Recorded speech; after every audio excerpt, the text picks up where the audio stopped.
Hello, hello. All right, we are doing how my thinking leads to eating. What's the best program? What diet is the best? What should I be doing? When we go down that rabbit hole of what's the best diet, what's the most successful, what's the best program, what's the best strength training program, when we go in that direction, we get our lower brain super excited. It starts to seek, just like what we talked about in I'm Too Old. Remember we did How My Thinking Leads to Eating, I'm Too Old. You send your brain on a quest to find the perfect diet, to find the right way. And the truth is, you ready for this? This is a huge bomb of information. There isn't one. So you're sending your lower brain on a mission to find something that doesn't exist. So you start researching, is low carb the best? Weight Watchers the best? I heard so-and-so did this and was super successful. And you go down the rabbit hole of seeking out information. But what's interesting, if you ever pay attention on Google, if you were to search out what's the best diet and you put in a specific one, you're going to find posts and information that counters that says it's not the best one. So you've got the guys over here saying this is the best one, and you've got the other people over here saying it's not the best one, and here's all the reasons why. And so what it does is it creates confusion. It creates a stumbling block for you. And what does your lower brain want to do? It wants you not to fail. It wants you not to die, figurative or literal. And it's going to preserve you from taking action because it is not clear. We don't have a clear, perfect path to travel on with distinct rules and an A-B list that we have to follow and do all the things. And because we can't confirm this is the best one to be doing, we do nothing. So what we want to do is break that completely. And I'm going to tell you something that really, after all my years of coaching, my own personal journey, I have found to be 100% true, is every book that comes out on here's how I got my business started, here's how I lost 170 pounds, here's how I did, that is that person's journey. It is what worked for them.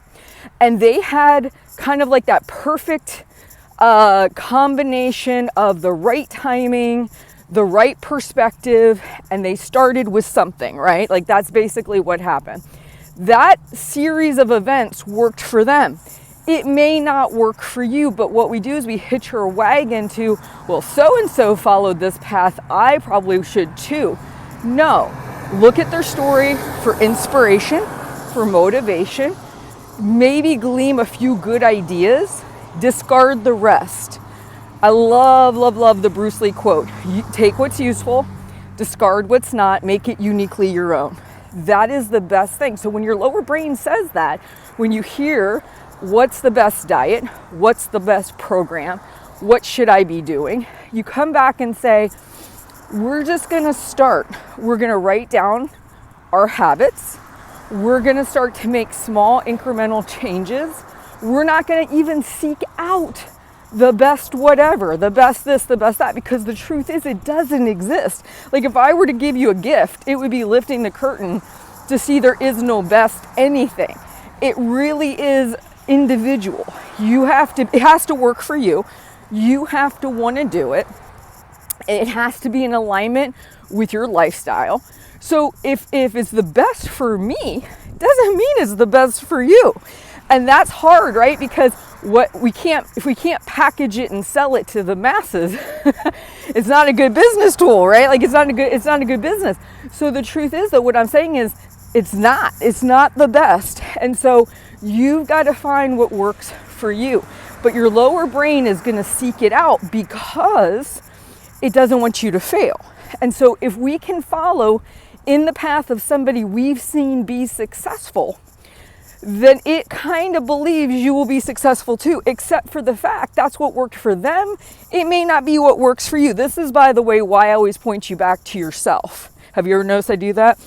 I say, look at your habits. Look at your lifestyle, because it doesn't matter what Joe Bob did over here. It matters what will fit within your life. It has to be about you, 100%. You have to be motivated for you because of your life that you want to preserve or changes you want to see. You can't borrow motivation from somebody else. You can't depend on motivation to get this job done. You're going to have to create it with your actions. You're going to have to know what actions you're willing to take and what you're going to do and how you're going to move forward and what maybe some of the actions are that you do want to change, right? It's all intrinsic. It has to come from inside you, nobody else. And again, what worked for them, great. Almost guarantee you with, coming out of the box of what they did, like literally following it like a roadmap, is not going to work for you. You're going to have to take detours. You're going to have to modify things. It's not going to work the same. But when your lower brain makes that comment, what's the best this? What's the best that? What program should we do that's got the most success? Yada, yada, yada. Realize it's seeking out to avoid failure, which is not helpful, which will keep you cycling because you'll never find the right thing and you will never take action. Better to do action and quiet your lower brain down. Say, no, sweetheart, we're not going to worry about that. We're just going to eat more vegetables today. We're going to journal our food today. We're going to go for that walk. We're going to eat maybe one less treat today, right? Like we're going to do something we have 100% control over, because that is how you start to move forward. You don't wait for the perfect diet, the perfect program, the perfect workout regimen. You just do something today. Move yourself forward. I hope this helps, guys. Please like and subscribe and share these videos, because I think this idea of your thinking and how it really impacts decision making and actions would be helpful for a lot of people. All right, I will talk to you soon. Take care.